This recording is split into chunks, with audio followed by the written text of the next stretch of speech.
Hello all. மார்க்கெட்ல option trade அப்படிங்கிறது வந்துட்டு ஆல்வேஸ் செல்லருக்கு ஃபேவரா தான் இருக்கும் அப்படின்றது என்னோட தனிப்பட்ட கருத்து. ஸோ இந்த கருத்தை நான் எதுக்காக சொல்றேன் அப்படின்னா, செல்லர்ஸ் தான் வந்து பாத்துட்டீங்கன்னா மார்க்கெட்டை வந்து ஆப்ரேட் பண்ணிட்டு இருக்கிறவங்க. பையர்ஸ் ஆன நம்ம வந்து கண்டிப்பா ஆப்ரேட்டர்ஸ் கிடையாது. ஸோ இதை வந்துட்டு பாத்தீங்க அப்படின்னா, நான் உங்களுக்கு ஒரு சிம்பிளா ஒரு கார்ட் கேம் மூலமா நான் ஆப்ஷன் எப்படி ஃபங்க்ஷன் ஆகுது மார்க்கெட்ல அப்படின்றத நான் எக்ஸ்பிளைன் பண்றேன். இப்போ என் கையில வந்துட்டு பாத்தீங்கன்னா பிளேயிங் கார்ட்ஸ் இருக்கு. ஸோ அது நார்மலா நம்ம யூஸ் பண்ற விளையாடுறதுக்கு யூஸ் பண்ற பிளேயிங் கார்ட்ஸ் தான். ஸோ இந்த கார்ட்ஸை வச்சு ஒரு கேம் இருக்கு. அந்த கேம் பேர் வந்து மங்காத்தான்னு சொல்லுவாங்க. மங்காத்தான்னு ஒரு சில ஊர்ல சொல்லுவாங்க, ஒரு சில ஊர்ல வெட்டுன்னு சொல்லுவாங்க. நிறைய பேர் இருக்கு, நம்ம அதை பத்தி போக வேணாம். ஆல்சோ இந்த வீடியோல வந்து பாத்துட்டீங்கன்னா, நான் எந்த விதமான கார்டு கேமையோ இல்ல வந்துட்டு சீட் ஆடுறது வந்து நல்ல பழக்கம் அப்படின்றதோ நான் ப்ரமோட் பண்றதுக்காக இந்த கார்டு எடுத்துட்டு வரல. இது முழுக்க முழுக்க ஆப்ஷன் ட்ரேட் வந்து மார்க்கெட்ல எப்படி ஃபங்க்ஷன் ஆகுது, அதுல வந்து பையர் எப்படி ஃபேஸ் பண்றாங்க, செல்லர் எப்படி ஃபேஸ் பண்றாங்க அப்படின்றத வந்து எக்ஸ்பிளைன் பண்றதுக்காக தான் இந்த கார்டு நான் எடுத்திருக்கேன். ஸோ இந்த கார்டுல வந்துட்டு பாத்தீங்கன்னா, அந்த வெட்டுன்னு சொல்ற கேம் உங்களை நிறைய பேருக்கு தெரியல அப்படின்னா, அது எப்படி ஃபங்க்ஷன் ஆகுதுன்றது நான் உங்களுக்கு சொல்றேன். ஃபார் எக்ஸாம்பிள், இப்போ இந்த ஒரு கட்டு கார்டுல வந்துட்டு கார்டை எடுத்து சஃபிள் பண்ணுவாங்க. 2 பேர் விளையாடுறதா கன்சிடர் பண்ணிக்கோங்க. கார்டை வந்து சஃபிள் பண்ணிட்டு ஒரு பர்சன் வந்துட்டு பாத்தீங்கன்னா கார்டை வந்து இப்படி பாதியா வெட்டி எடுப்பாங்க. ஸோ பாதி கார்டு வந்துட்டு பாத்தீங்கன்னா கீழே இருக்கும், பாதி கார்டு வந்து தனியா எடுத்துக்குவாங்க.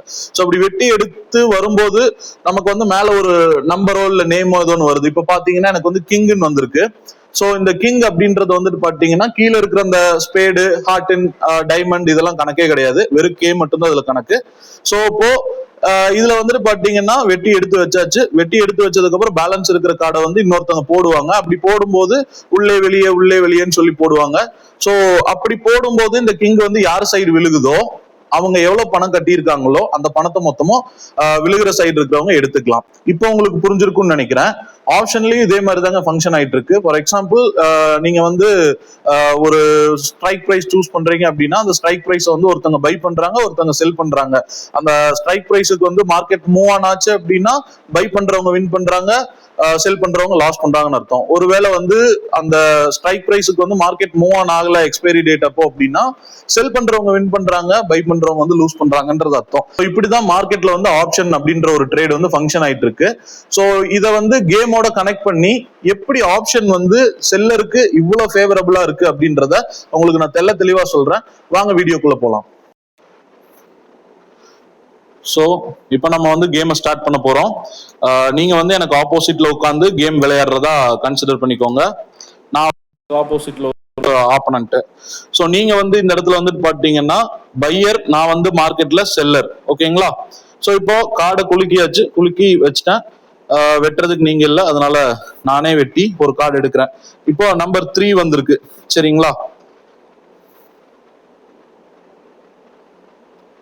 இப்போ இந்த நம்பர் 3 வந்துட்டு பாத்தீங்கன்னா உங்க சைட்ல விழுந்தது, அதாவது இந்த சிம்பிள் எல்லாம் கணக்கு கிடையாது. 3ங்கிற நம்பர் மட்டும் தான் கணக்கு. உங்க சைட்ல நம்பர் 3 விழுந்தா நீங்க வின்னர். நீங்க வச்ச காசு நீங்க எடுத்துக்கலாம். இப்ப என் சைட்ல வந்து பாத்தீங்கன்னா அந்த 3 விழுந்துருச்சு அப்படின்னா நான் வின்னர். ஸோ நான் ரெண்டு பேர் வச்ச காசையும் நான் எடுத்துக்குவேன். ஸோ இதுதான் வந்து பாத்துட்டீங்கன்னா கேமு. ஸோ இப்போ buyer seller, buyer seller, buyer seller, buyer seller, இப்படி கேம் வந்து போய்கிட்டே இருக்கும் கண்டினியூவா. இப்போ இந்த இடத்துல வின் பண்றதுக்கான ப்ராபபிலிட்டி அப்படின்றது பையருக்கும் இருக்கு, செல்லருக்கும் இருக்கு. கரெக்டுங்களா? சோ இந்த இடத்துல வந்து பாத்தீங்கன்னா அந்த 3ஆம் நம்பர் யாருக்கு வேணாலும் விழுகலாம். சோ பையரான உங்களுக்கும் விழுகலாம், செல்லரான எனக்கும் வந்து விழுகிறதுக்கான வாய்ப்புகள் இருக்கு. சோ அப்போ இந்த இடத்துல வந்துட்டு வின்னிங் ப்ராபபிலிட்டியை செல்லரான நான் இன்க்ரீஸ் பண்ணணும். அப்படி இன்க்ரீஸ் பண்ணனேன் அப்படின்னா மார்க்கெட்ல உங்களை நான் ஈஸியா ஜெயிச்சிருவேன். சோ இந்த இடத்துல நான் ஒரு ட்ரிக் ஹேண்டில் பண்றேன். அது என்னன்னு பாருங்க. கார்டு விழுந்துருச்சு. விழுந்ததெல்லாம் ட்ரிக் கிடையாது, யாரும் தப்பா எடுத்துக்காதீங்க. சோ இப்போ வந்து திரும்பவும் வெட்டுறோம். வெட்டி ஒரு 2ஆம் நம்பர் வந்திருக்கு. அந்த ஸ்பேடு இதெல்லாம் கணக்குல வச்சுக்க வேணாம், 2ஆம் நம்பர் வந்திருக்கு. சரிங்களா? இப்ப இந்த 2ஆம் நம்பர் 1 உங்க சைடு விழுந்துருச்சு அப்படின்னா நீங்க வின்னர். நீங்க ஒரு 100 ரூபாய் போட்டிருக்கீங்க, நான் ஒரு 100 ரூபாய் போட்டிருக்கேன் அப்படின்னா நீங்க ஜெயிச்சிட்டீங்க அப்படின்னா உங்களுக்கு 100 ரூபாய். இதே நான் வந்துட்டு பாத்தீங்கன்னா ஜெயிச்சிட்டேன்னா எனக்கு வந்து உங்களோட 100 ரூபாய் கிடைச்சிரும். மொத்தம் வந்து என்னோட பணமும் உங்க பணமும் சேர்த்து 200 ரூபாய் கிடைச்சிருதுன்னு வச்சுக்கோங்க. ஆனா இந்த இடத்துல நான் வந்து செல்லர் இல்லையா? சோ என்கிட்ட நிறைய பணம் இருக்கு. அப்ப நான் என்ன பண்றேன், உங்க ஆசையை தூண்டுறேன். ஃபார் எக்ஸாம்பிள் இந்த 2 அப்படிங்கிறது வந்துட்டு மொத்தம் 5 சீட் இருக்குன்னு சொன்னேன் இல்லையா, 5 சீட்ல வந்து ஒரு ஒரு தடவை வந்து உங்களுக்கு விழுந்தாலும் நீங்க அந்த பணத்தை எடுத்துக்க கூடாது, 2வது தடவை உங்களுக்கு விழுந்தா தான் அந்த பணத்தை எடுத்துக்கணும்னு நான் சொல்றேன். சரிங்களா? விச் மீன்ஸ் இப்போ நான் கார்டு வந்து போட்டுக்கிட்டே இருக்கும்போது 2ஆம் நம்பர் வந்து உங்களுக்கு விழுகுது அப்படின்னு எனக்கு ஒரு தோணுது. அப்ப நான் வந்து என்ன பண்றேன், 100 ரூபாய்க்கு பதிலா நான் 500 ரூபாயா கட்டுறேன். நீங்க வந்துட்டு பாத்தீங்கன்னா 100 ரூபாய் கட்டினா போதும், நீங்க தோத்துட்டா 100 ரூபாயோட போயிருங்க. இதே நீங்க ஜெயிச்சிட்டீங்க அப்படின்னா நீங்க வந்து ஒரு 500 எடுத்துக்கோங்க அப்படின்னு சொல்லிட்டு நான் உங்களுக்கு எச்சா பணம் கட்டுறேன். சரிங்களா? இந்த இடத்துல எனக்கு வரப்போறது என்னவோ 100 ரூபாய் தான். ஆனா தோத்தேன் அப்படின்னா எனக்கு போக போறது வந்து பாத்தீங்கன்னா 500 ரூபாய். ஆனா இந்த இடத்துல உங்க வின்னிங் ப்ராபபிலிட்டி வந்து நான் கம்மி பண்றேன். கரெக்டுங்களா? சோ இப்ப நான் வந்து வெளியே உள்ள வெளியே உள்ள வெளியே உள்ள அப்படின்னு நான் போடுறேன். இப்போ ஒரு தடவை உங்களுக்கு 2ஆம் நம்பர் வந்து உங்க டேபிள்ல விழுந்தா கூட நீங்க ஜெயிச்சதா கணக்கு கிடையாது. ஏன்னா இன்னொரு தடவை வந்து விழுந்தா தான் நீங்க ஜெயிச்சதா கணக்குன்னு நான் சொல்லிட்டேன். சரிங்களா? அப்ப நீங்க என்ன பண்ணுவீங்க, 2ஆம் நம்பர் இருக்கிறதே 5 தான். ஒரு தடவை இந்த பக்கம் விழுந்தாலும் நீங்க ஜெயிச்சதா கணக்கு இல்லைன்னா அடுத்த தடவை எனக்கு தானே விழுகும். சோ இந்த இடத்துல வந்து பாத்தீங்கன்னா 50-50 ப்ராபபிலிட்டி, 2 பேர்த்துக்கும் 50-50 வின்னிங் ப்ராபபிலிட்டி இருந்தது. இப்ப நான் உங்களுக்கு வந்து ப்ராபபிலிட்டி வந்து குறைச்சிட்டேன். சரிங்களா? இப்ப எனக்கு வந்து வின்னிங் ப்ராபபிலிட்டியை அதிகப்படுத்திக்கிட்டேன். அதாவது நான் ஜெயிக்கிறதுக்கான ப்ராபபிலிட்டி ஒரு 60% இருக்கு, நீங்க ஜெயிக்கிறதுக்கான ப்ராபபிலிட்டி ஒரு 40% தான் இருக்கு. சோ இதை நான் எப்படி யூஸ் பண்ணேன் அப்படின்னா, உங்களோட பேராசையை தூண்டி 2ஆம் நம்பர் வந்து 2 தடவை உங்ககிட்ட தான் விழுகும் அப்படின்ற ஒரு நம்பிக்கையை நான் வந்து உங்களுக்கு விதைக்கிறேன். சரிங்களா? விதைச்சு நான் என்ன பண்றேன், அப்படி ஒருவேளை விழுந்தது அப்படின்னா கூட உங்களுக்கு வந்து 500 ரூபாய் வந்து பணம் கிடைக்குது. போனா 100 ரூபாய் தானே போகுது. சோ அதனால வந்து என்ன, நம்ம ஏன் ஒரு ட்ரை பண்ணி பார்க்க கூடாது அப்படின்ற ஒரு நம்பிக்கையை வந்து நான் உங்ககிட்ட விதைக்கிறேன். சோ அதனால நீங்க என்ன பண்றீங்க, சின்ன பணத்தை, அதாவது 100 ரூபாய் பணத்தை எடுத்துக்கிட்டு 500 ரூபாய் வச்சிருக்கேன், என் கூட போட்டி போடுறீங்க. நான் வந்து 500 ரூபாய் இறக்கியிருக்கேன். சோ நம்ம ஃபர்ஸ்ட் விளையாண்ட கேம்ல வந்து பாத்தீங்கன்னா 50-50, உங்களுக்கும் 50% வின்னிங் ப்ராபபிலிட்டி இருந்தது, எனக்கும் 50% வின்னிங் ப்ராபபிலிட்டி இருந்தது. ஆனா நம்ம செகண்ட் விளையாண்ட கேம்ல வந்து பாத்தீங்கன்னா உங்களோட வின்னிங் ப்ராபபிலிட்டியை நான் கொஞ்சமா கம்மி பண்ணிட்டேன். அப்படின்னா என்ன அர்த்தம்னா, உங்களுக்கு வந்து 2வது தடவையும் அதே நம்பர் விழுந்துச்சுன்னா தான் ஜெயிக்கணும், நீங்க வந்து அதுக்கப்புறம் தான் என் பணத்தை எடுத்துக்கணும் அப்படின்னு சொல்லிட்டு நான் 500 ரூபாயா நான் உங்களுக்கு கொடுத்துட்டேன், கட்டிட்டேன். நீங்களும் வந்து என்ன பண்றீங்க, சரி ஓகே நம்ம போனா 100 ரூபாய் தான், வந்தா 500 ரூபாய் வருது அப்படின்னு சொல்லிட்டு அதை அக்செப்ட் பண்ணிக்கிட்டீங்க. சோ அப்போ அந்த இடத்துல வந்துட்டு 2ஆம் நம்பர் திரும்ப திரும்ப உங்களுக்கே விழுகிறதுக்கான ப்ராபபிலிட்டிங்கிறது வந்து எனக்கு விழுகிறத விட ரொம்ப கம்மி. சரிங்களா? ஏன்னா ஒரு டைம்னா பரவாயில்ல, 2வது டைம் உங்க மேலதான் விழுகும் அந்த 2ஆம் நம்பர் அப்படிங்கிறதுக்கு என்ன கேரண்டி இருக்கு? எந்த கேரண்டி கிடையாது இல்லைங்களா? போன 2 கேம்லயுமே வந்துட்டு பாத்தீங்கன்னா சீட்டை வந்து உள்ளே வெளியே உள்ளே வெளியேன்னு 2 சைடா போட்டீங்க. இப்போ வந்து சீட்டை வந்து 6 சைடா நம்ம போட போறோம். இந்த 6 சைடுல வச்சு நம்ம கேம் எப்படி போகுது அப்படிங்கிறத பார்ப்போம், யாருக்கு ஃபேவரபிளா இருக்குங்கிறதும் பார்ப்போம். இப்போ நான் சீட்டை வெட்டுறேன், வெட்டியாச்சு. கிங் ஸ்பேடு வந்திருக்கு நமக்கு. சரிங்களா? கிங் ஸ்பேடு, அதாவது இந்த ஸ்பேடை விட்டுருங்க, கிங் மட்டும்தான் கணக்கு நமக்கு. சோ இப்போ நான் ஃபர்ஸ்ட் கார்டை இப்படி போடுறேன், 1 2. இப்போ மார்க்கெட் வந்துட்டு பாத்தீங்கன்னா ஆப்ஷன்ல நிப்டி வந்துட்டு பாத்தீங்கன்னா ஒரு 20,000 அப்படிங்கிற பெஞ்ச் மார்க்ல இருக்கிறதா கன்சிடர் பண்ணுங்க. இப்போ வந்து இது 21,000 அப்படின்னு கன்சிடர் பண்ணிக்கோங்க. 21,000 கால் ஆப்ஷனோ இல்ல ஏதோ ஒரு கால் ஆப்ஷன் கன்சிடர் பண்ணிக்கோங்க. இது 21,000 புட் ஆப்ஷன் கன்சிடர் பண்ணிக்கோங்க. இது 22,000 call option, 22,000 put option, 23,000 call option, 23,000 put option அப்படின்னு கன்சிடர் பண்ணிக்கோங்க மார்க்கெட்ல. சோ இந்த இடத்துல வந்து நான் 6ஆ பிரிச்சாச்சு கேம். 6 இடத்துல வந்துட்டு மொத்தம் இருக்கிறது 5 சீட்டு தான். 5 சீட்ல வந்துட்டு பாத்தீங்கன்னா அந்த கே வந்து 1 இங்க இருக்கு. சோ மொத்தமே இன்னும் 4 தான் இருக்கு. 4ல எங்க விழுன்னு உங்களால சொல்லவே முடியாது. கரெக்டுங்களா? சோ அப்படி இருக்கும்போது நீங்க வந்து ஆப்ஷன் பையர், நீங்க வந்து இப்போ ஒரு எக்ஸாம்பிளுக்கு நிப்டி வந்து 20,000 இருக்குது, 21,000 போகும் அப்படின்னா இந்த இடத்துல கட்டுவீங்க. சரிங்களா? அப்ப இதை சூஸ் பண்றீங்க. இங்க வந்து 100 ரூபாய் கட்டுவீங்க. உங்களுக்கு வந்து விழுந்துருச்சு அப்படின்னா நான் 500 ரூபாயா தரணும். சரிங்களா? நான் வந்து ஸ்ட்ரைட்டா 500 ரூபாய் கட்டுவேன். ஏன் நான் 500 ரூபாய் கட்டுறேன் அப்படின்னா, உங்களுக்கு இங்க விழுந்தா மட்டும்தான் லாபம், எனக்கு இந்த இடத்துல எங்க விழுந்தாலுமே லாபம். புரிஞ்சுதுங்களா? சோ அப்படி இருக்கும்போது எனக்கு வந்து வின்னிங் ப்ராபபிலிட்டி ரொம்ப ஜாஸ்தி. சோ ஆனா அதனால நான் இந்த இடத்துல வந்துட்டு பாத்தீங்கன்னா எங்கனாலும் நான் லாபத்தை சம்பாரிச்சிருவேன். இங்க மட்டும்தான் உங்களால லாபத்தை சம்பாதிக்க முடியும், வேற இங்க எங்க விழுந்தாலும் சம்பாதிக்க முடியாது. இந்த இடத்துலயே உங்களோட வின்னிங் ப்ராபபிலிட்டி அப்படிங்கிறது ஆல்மோஸ்ட் 90% காணாம போயிடுச்சு. எனக்கு வந்து வின்னிங் ப்ராபபிலிட்டி அப்படிங்கிறது 90% வந்து அதிகமாயிடுச்சு. சரிங்களா? சோ இப்ப நான் திரும்பவும் வந்து ஆர்டர் வைஸா 1 2 3 4 5 6 கார்டு போடணும். சரிங்களா? இப்ப பாருங்க, 1 2 3 4 5 6 இப்ப கார்டு போட்டேன், எந்த பக்கமும் விழுகல. சோ இப்போ இந்த இடத்துல பாத்துட்டீங்கன்னா அடுத்தடுத்து கார்டு வந்து போட்டுக்கிட்டே இருக்க போறோம். இப்படி போட்டுக்கிட்டே இருக்கும்போது இந்த இடத்துல எக்ஸாக்டா விழுகிறதுக்கான ப்ராபபிலிட்டிங்கிறது வெறும் 10% தான் இருக்கு. சரிங்களா? இதுல இன்னைக்கு இதுதான் இல்ல, நீங்க இதையோ எதை சூஸ் பண்ணீங்கன்னாலுமே உங்களுக்கு விழுகும்னு சொல்றதை விட விழுகாதுன்னு சொல்றவங்களுக்கு தான் ப்ராபபிலிட்டி அதிகமா இருக்கும். புரியுதுங்களா? அப்போ மார்க்கெட் வந்து 20,000 21,000 போகும் அப்படின்னு சொல்றவங்களை விட எங்க வேணாலும் போகும் அப்படின்னு சொல்றவங்களுக்கு ப்ராபபிலிட்டி, வின்னிங் ப்ராபபிலிட்டி ஜாஸ்தி. சரிங்களா? இப்போ இந்த இடத்துல உங்களோட வின்னிங் ப்ராபபிலிட்டியை வந்து நான் கம்மி பண்ணிட்டேன், கரெக்டுங்களா? ஆனா இந்த இடத்துல உங்களுக்கு இன்னொரு சந்தேகம் வரலாம். இது வந்து கார்ட் கேம்ல வேணா நான் சொல்ற மாதிரி சாத்தியமாகலாம், ஆனா மார்க்கெட்ல சாத்தியமாகாது அப்படின்னு உங்களுக்கு நிறைய பேர் வந்துட்டு நினைச்சிருக்கலாம். நீங்க நினைக்கிறது 100% கரெக்ட் தாங்க. ஏன்னா இது வந்து மார்க்கெட்ல நான் 21,000 சொன்னேன், 22,000 பாசிட்டிவ், 23,000 பாசிட்டிவ்னு சொன்னேன். இப்போ 20,000 21,000 போனா மட்டும்தான் லாபம் வந்து பையர்ஸ்க்கு அப்படின்னு கிடையாது இல்லைங்களா? 22,000 23,000 எவ்வளவு போனாலுமே லாபம் தான் பையர்ஸுக்கு, நான் இல்லைன்னு சொல்லவே இல்லை. ஆனா இந்த இடத்துலதான் செல்லருக்கான இன்னொரு ஃபேவரபிளான சுச்சுவேஷன் இருக்கு, அதையும் நீங்க வந்து கன்சிடர் பண்ணணும். அதுதான் டைம் வேல்யூ.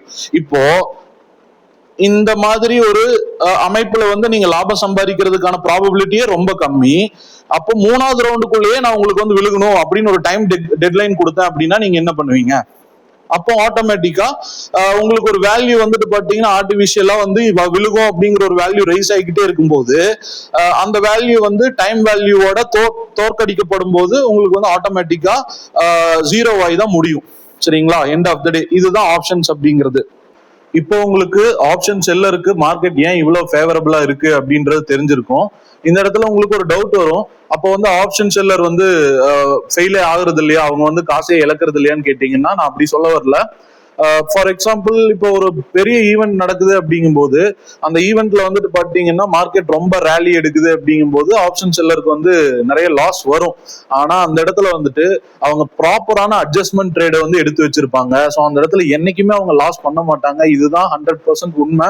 ஆப்ஷன் செல்லர் வந்து என்னைக்குமே வெறும் செல்லரா மட்டுமே இருக்க மாட்டாங்க, ஒரு சில இடத்துல பையும் பண்ணி வைப்பாங்க. அந்த பையிங் வந்து பாத்தீங்கன்னா ப்ரொடெக்ஷன் பேசிக்ஸ்ல பண்ணி வைப்பாங்க. சோ இந்த மாதிரி அவங்க வந்துட்டு பாத்தீங்கன்னா அவங்களோட செல்லிங்க்கு ஏத்த அளவுக்கு வந்து பையிங்கும் லைட்டா பண்ணி ஒரு இன்சூரன்ஸ் மாதிரி பண்ணி வச்சுக்குவாங்க. அப்படி பண்ணி வைக்கும் போது அவங்களுக்கு ஒருவேளை மார்க்கெட் அகைன்ஸ்டா போச்சு அப்படின்னா பெரிய இழப்புகளை அவங்க ஃபேஸ் பண்ணவே மாட்டாங்க, அளவான சின்ன இழப்புகளை தான் ஃபேஸ் பண்ணுவாங்க. அதுவும் வந்து மார்க்கெட்ல நடக்கிறது வந்து வருஷத்துக்கு ஒரு தடவை 2 தடவை தான் நடக்கும். அதுவும் வந்துட்டு பாத்தீங்கன்னா முன்னாடியே நியூஸ் வந்திருந்தது அப்படின்னா முதல்லயே இவங்க வந்து இவங்களோட செல்லிங் பொசிஷன் எல்லாம் க்ளோஸ் பண்ணிட்டு வெளில வந்துருவாங்க. ஸோ இதே மார்க்கெட்ல கரண்ட் சுச்சுவேஷன்ல வந்து அது நடக்குது அப்படிங்கும்போது அவங்க வாங்கி வச்சிருக்கிற, அதாவது பர்ச்சேஸ் பண்ணி வச்சிருக்க, பை பண்ணி வச்சிருக்கிற அந்த லாட்ஸ் எல்லாமே அவங்களுக்கு வந்துட்டு பாத்தீங்கன்னா ஒரு ப்ராஃபிட்டை கொடுக்கும், இங்க வந்து செல் பண்ணி வச்சதெல்லாம் ஒரு லாஸை கொடுக்கும். ஆக மொத்தம் கடைசியில வந்துட்டு பாத்தீங்கன்னா லாபம் எல்லாம் இல்லைனாலும் அவங்களோட மணியை வந்து 100% ப்ரொடெக்ட் பண்ணிடுவாங்க. ஆனா பையர்ஸ் நமக்கு வந்து அந்த ஆப்பர்ச்சுனிட்டியே கொஞ்சம் கூட மார்க்கெட்ல கிடையாதுங்க. நான் ஏன் சொல்றேன் அப்படின்னா, ஃபார் எக்ஸாம்பிள் நீங்க வந்து ஸ்டாப் லாஸ் போட்டு வைக்கிறேன், நான் வந்து மணி மேனேஜ்மெண்ட் ஃபாலோ பண்றேன், என்ன வேணாலும் சொல்லுங்க ஆப்ஷன் பையரா இருந்துட்டு. ஃபார் எக்ஸாம்பிள் நீங்க வந்து ஒரு கால் ஆப்ஷனை வந்து வாங்கி வச்சிருக்கீங்க, டெக்னிக்கலாவும் கால் ஆப்ஷன் தான் மேலதான் போற மாதிரி இருக்கு மார்க்கெட்டும். சரிங்களா? அதெல்லாம் எதுவுமே நான் தப்பு சொல்லல. ஆனா வந்து ஒரு பேட் நியூஸ் வந்துருச்சு மார்க்கெட்ல. அப்போ வந்து அந்த நியூஸ் வந்து உங்களுக்கு தெரியறதுக்கு முன்னாடி மார்க்கெட் ஆபரேட்டர்ஸ் தெரிஞ்சிடும். அந்த நியூஸை பேஸ் பண்ணி அவங்க என்ன பண்ணுவாங்கன்னா ஃபுல்லா ஷார்ட் அடிக்க ஆரம்பிச்சிருவாங்க. அப்ப ஷார்ட் பண்ணிட்டாங்க பொசிஷன்ஸ் அப்படின்னா மார்க்கெட் வந்து ஃபால் ஆக ஆரம்பிக்கும், எல்லா பொசிஷனும் ஸ்கொயர் ஆஃப் பண்ணி எடுத்துக்கிட்டு இருப்பாங்க. அப்போ வந்து என்ன ஆகும் அப்படின்னா உங்களுக்கு நீங்க போட்டு வச்சிருக்கிற ஸ்டாப் லாஸையும் தாண்டி ஜம்ப் பண்ணி போய் மார்க்கெட் வந்து டிராவல் ஆயிட்டு இருக்கும். ஃபார் எக்ஸாம்பிள் நீங்க வந்து இப்போ ஒரு 100 ரூபாயில இருந்து ஒரு 110 ரூபாய்க்கு போச்சுன்னா லாபத்தை புக் பண்ணிக்கலாம், 100 ரூபாயில இருந்து ஒரு 90 ரூபாய்க்கு போச்சுன்னா நஷ்டத்தை புக் பண்ணிக்கலாம் அப்படின்ற ஒரு ரேஷியோல நீங்க மார்க்கெட்டுக்குள்ள இறங்கி இருக்கிறதா கன்சிடர் பண்ணிக்கோங்க. இப்ப இந்த இடத்துல வந்துட்டு மார்க்கெட்டும் டெக்னிக்கல் படி மேலதான் போயிருக்க வேண்டியது, ஆனா ஏதோ ஒரு பேட் நியூஸ்னால கீழே விழுகுது அப்படிங்கும்போது இந்த இடத்துல வந்துட்டு ஒரு இன்ஸ்டிடியூஷன் வந்து ஒரு ஸ்கொயர் ஆஃப் பண்றாங்க இல்ல வந்து ஷார்ட் அடிக்கிறாங்க அப்படின்னாலோ அப்ப வந்து உங்களுக்கு 90 ரூபாயில எல்லாம் மார்க்கெட் அடுத்து ஓப்பனே ஆகாது. அடுத்து ஸ்ட்ரைட்டா எங்க போகும் அப்படின்னா ஆல்மோஸ்ட் ஒரு 60 ரூபா 50 ரூபா அப்படின்னு வந்து விழுக ஆரம்பிக்கும், ஸ்ட்ரைட்டா ஓப்பன் ஆகும். அப்போ வந்து உங்க ஸ்டாப் லாஸ் வந்து ட்ரிகரே ஆகாது. ஸோ அந்த இடத்துல நீங்க வந்து எந்த மணி மேனேஜ்மெண்ட்டை கம்ப்ளைண்ட் பண்ணுவீங்க, எதை சொல்லுவீங்க நீங்க? அப்போ உங்களுக்கு வந்து இருக்கிறதே வந்து ஒரு 10,000 ரூபாய் கேபிட்டல் அப்படின்னா அந்த 10,000 ரூபாயில வந்து ஆல்மோஸ்ட் ஒரு 80% வாஷ் அவுட் ஆயிடுச்சு அப்படின்னா 2,000 ரூபாய் தான் இருக்குது அப்படின்னா உங்களை கேட்காமலேயே உங்க புரோக்கர் வந்து அந்த பொசிஷன்ஸை ஸ்கொயர் ஆஃப் பண்ணிடுவாங்க. புரோக்கரேஜை பொறுத்த வரைக்கும் ஒரு 90% அண்ட் அபவ் வந்துட்டு லாஸ் வந்து இப்போ ஃபேஸ் பண்ணி நீங்க போயிட்டு இருக்கீங்க அப்படின்னா அவங்களே ஆட்டோ ஸ்கொயர் ஆஃப் பண்றதுக்கான ஆப்பர்ச்சுனிட்டி அங்க இருக்கு. அப்படி அவங்க ஆட்டோ ஸ்கொயர் ஆஃப் பண்ணல அப்படின்னா கூட நீங்க இந்த இடத்துல எங்க போய் நீங்க வந்து மணியை மேனேஜ் பண்ணி எப்படி வந்து திரும்பவும் வந்து மேல வர முடியும்? இப்படி உங்களுக்கு ஸ்டாப் லாஸ் வந்து ட்ரிகர் ஆகாம போயிடுச்சு அப்படின்ற பட்சத்துல உங்களோட லாஸ் வந்து ரொம்ப எக்ஸ்ட்ரீமா தான் இருக்கும். இப்ப நீங்க கஷ்டப்பட்டு ஒரு எக்ஸாம்பிளுக்கு நான் சொல்றேன், நீங்க வந்து ஒரு நல்ல ஒரு பெஸ்டான ஒரு ஆப்ஷன் பையராகவே இருக்கீங்க. ஒரு தொடர்ந்து ஒரு 5 வருஷமா வந்துட்டு பாத்தீங்கன்னா நீங்க ஆப்ஷன் பையிங்ல வந்து கில்லாடியா இருந்து நிறைய பணத்தை சேர்த்தி ஒரு 10 கோடி ரூபாய் பணத்தை வந்து வச்சிருக்கீங்க. 10 கோடி ரூபாய்க்கு இப்ப நீங்க ட்ரேட் பண்ணிட்டு இருக்கீங்க. அப்படிங்கும்போது சடனா ஒரு 90% மார்க்கெட் விழுகுது, அந்த ஸ்டாப் லாஸே ட்ரிகர் ஆகாத அளவுக்கு மார்க்கெட் விழுகுது அப்படிங்கும்போது உங்களால எப்படி அந்த வெல்த் ப்ரொடெக்ட் பண்ண முடியும்? கண்டிப்பா முடியாது இல்லைங்களா? சோ அதனாலதான் வந்துட்டு ஆப்ஷன் செல்லிங்க வந்து நான் வந்து ப்ரமோட் பண்ணி பேசுறேன். ஆப்ஷன் செல்லிங்ல தான் ஃபுல்லா லாபம் வருது அப்படின்னு சொல்றதும் முட்டாள்தனம் தான். ஆப்ஷன் செல்லிங்ல வந்து நஷ்டமும் வந்து 100% இருக்கு, நான் இல்லைன்னு சொல்லல. ஆனா அந்த இடத்துல வந்துட்டு பாத்தீங்கன்னா அதை ப்ரொடெக்ட் பண்ணிக்கிறதுக்கான நிறைய ஸ்மார்ட் மூவ் இருக்கு. அந்த ஸ்மார்ட் மூவ் எல்லாம் பண்ணி தான் வந்து ஆப்ஷன் செல்லர்ஸ் வந்து இவ்வளவு கம்ஃபர்ட்டா இவ்வளவு காலமா ட்ரேட் பண்ணிக்கிட்டே இருக்காங்க. இப்போ உங்களுக்கு ஆப்ஷன் வந்து ஏன் இப்படி ஃபங்க்ஷன் ஆகுது, இது ஏன் அதிகபட்சமா செல்லருக்கு ஃபேவரபிளா இருக்கு அப்படின்றது நல்லாவே தெரிஞ்சிருக்கும்னு நினைக்கிறேன். நான் திரும்பவும் சொல்றேன், இந்த வீடியோல வந்துட்டு பாத்தீங்கன்னா நான் எந்த ஒரு சீட்டாட்டத்தையோ சூதாட்டத்தையோ கேம்பிளிங்கையோ நான் வந்து ப்ரமோட் பண்ணல. இது ஜஸ்ட் உங்களோட எஜுகேஷனல் பர்பஸ்க்காக தான் நான் இந்த கார்டை வச்சு ஒரு வீடியோ பண்ணியிருக்கேன். இந்த வீடியோ பிடிச்சிருந்ததுன்னா லைக் பண்ணுங்க, ஷேர் பண்ணுங்க, கமெண்ட் பண்ணுங்க. வீடியோ வந்து சப்ஸ்கிரைப் பண்ணி வச்சுக்கோங்க, பெல் ஐக்கானையும் பிரஸ் பண்ணி வச்சுக்கோங்க. என்றும் உங்களுடன் நான் பிரவீன்.